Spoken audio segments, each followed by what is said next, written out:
Hello and welcome to my science class. I am Mrs. Emmeline Bangloy Casil, your learning buddy. Enjoy as you learn something new for today's video. Today we are going to discuss the complete life cycle of an organism. But before that, may we have a brief review of our last lesson, which is the specialized structure of terrestrial and aquatic plants. Now, choose the letter of the correct answer. Are you ready? Let's get started. Number 1. What plant grows in water? A. Banana. B. Coconut tree. C. Water lily. D. Mango tree. If your answer is letter C, water lily, you are correct. Number 2. Why is it that water lily float on water? A. It is light in weight. B. Its stem is filled with air. C. It has a spreading long room stem. D. It has light rounded waxy leaves. If your answer is letter C, it has a spreading long room stem. Excellent! Number 3. What specialized structure helps cactus plant respond to and survive in a dry soil for a long period of time? A. It has fine hair. B. It has thick stem. C. It has sharp pointed leaves. D. It has thick and fleshy stems. If your answer is letter D, it has thick and fleshy stems, you are right! Number 4. What plant grows on land? A. Orchid. B. Bamboo. C. Water lily. D. Lotus. If your answer is letter B. Bamboo, you are correct. Number 5. What kind of plants grow on water? A. Terrestrial plant. B. Aquatic plant. C. Dry plant. D. With sticky leaves. If your answer is letter B. Aquatic plant, you are correct. Were you able to answer them all correctly? Great job, learners! Now, let's go on to our topic.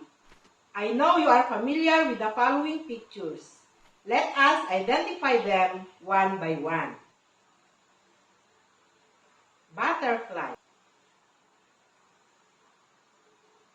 Grasshopper.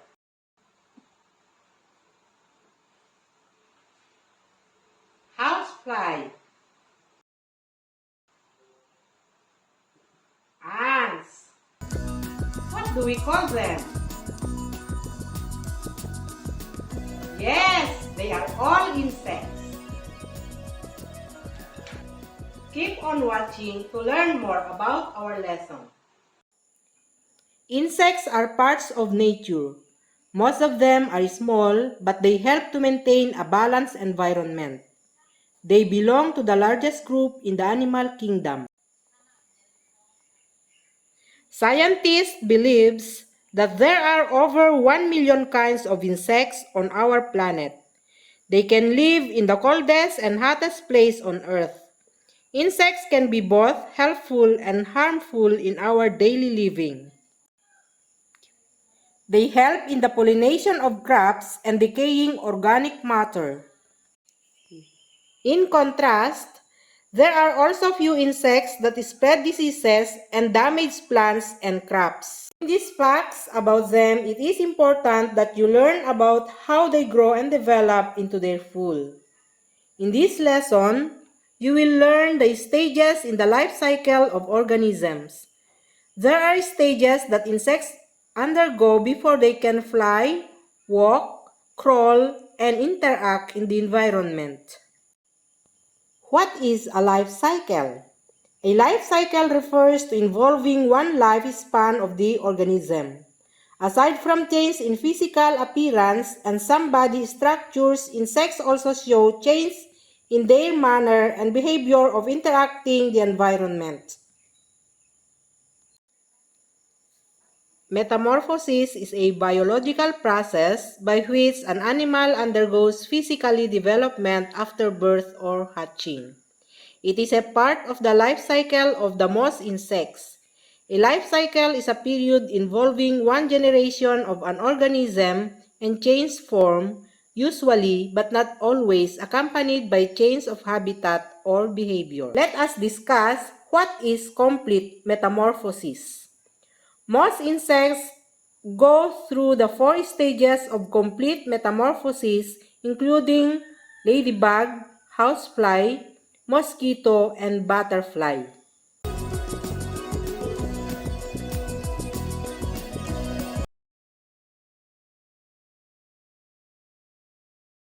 Egg is the first stage in the life cycle of insects undergoing complete metamorphosis.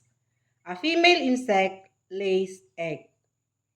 Larva is the second stage of the life cycle. Larvae hatch from egg but do not look adult insects. For instance, the larvae of butterfly are caterpillars.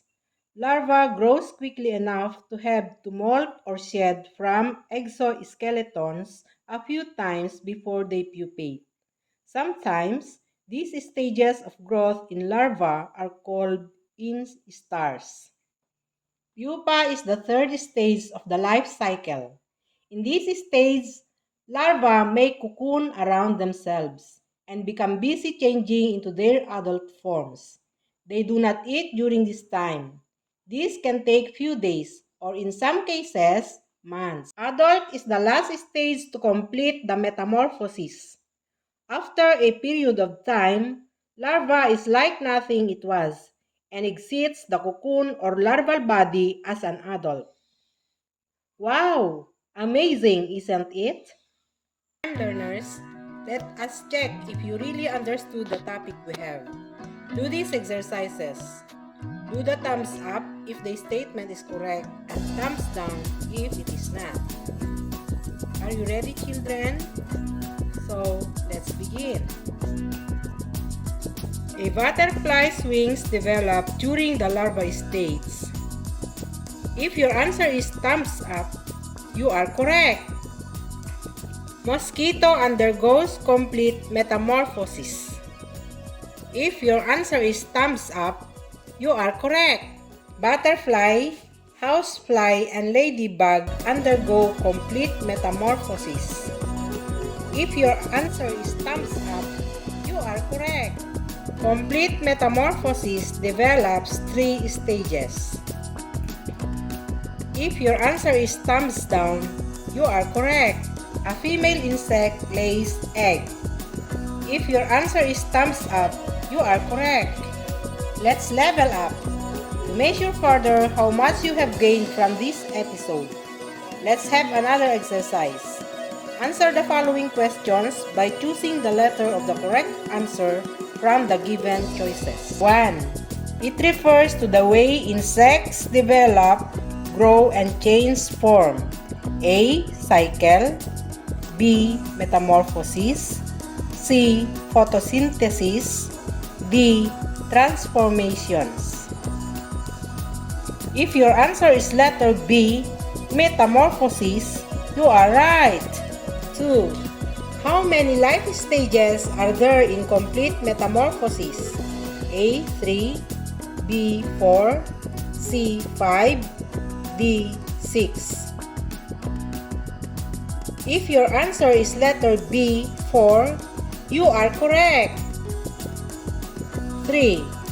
What is the proper order of the life stages in complete metamorphosis of a butterfly? A. Egg, larva, pupa, adult. B. Egg, larva, nymph, adult. C. Egg, nymph, larva, adult. D. Egg, larva, adult, pupa. If your answer is letter A, egg, larva, pupa, adult, you are right. 4. Which of the following organisms undergo complete metamorphosis? A. chicken and frog, B. grasshopper and fly, C. cockroach and louse, D. butterfly and housefly. If your answer is letter D, butterfly and housefly, you are correct. 5. What is the last stage of complete metamorphosis? A. Egg, B. Pupa, C. Larva, D. Adult. If your answer is letter D, adult, you are right. Wow! Thumbs up for your great performance, learners. Okay, children. Let's now summarize what you have learned today. Metamorphosis is a biological process by which an animal undergoes physical development after birth or hatching. It is a part of the life cycle of the most insects. A life cycle is a period involving one generation of an organism and change form, usually but not always accompanied by change of habitat or behavior. You have studied the complete metamorphosis of an organism: egg, pupa, and adult. This ends our lesson. I hope you learned a lot. Again, I am your teacher, Emmeline Bangloy Casil, saying goodbye and see you next video.